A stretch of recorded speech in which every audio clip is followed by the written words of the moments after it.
Goeienaand en welkom by die nuus Afrikaans. So daar was in by Caledon area tyd van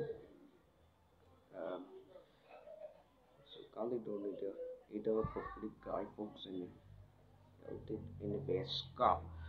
So ons kan 'n keer van Suid-Afrikaners toe ons altyd van Suid-Afrikaners. En daar was 'n skietery aan toe was in Caledon in die Weskaap.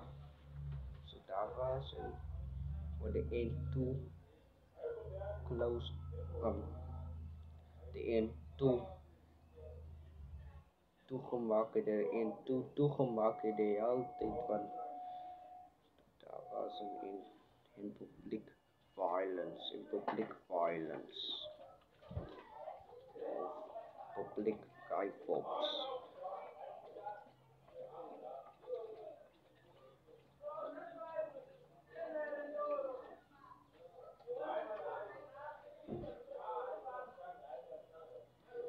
So Suid-Afrikaners toe in toe was in Suid-Afrikaners.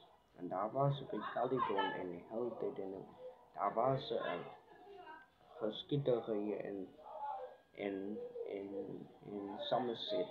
Toe was in Somerset die hele tyd in 'n Weskaap. So daar was geskietery en toe was 'n publieke iVox gewees. So is ons Suid-Afrikaners. You dog out of UCBC News, Somerset in the Weskaap. So daar dankie vir die mense die altyd van toegepraat gewees en dit het gesluiterde aandag van die mens. Baie dankie en sien weer later. See you now. Goodbye.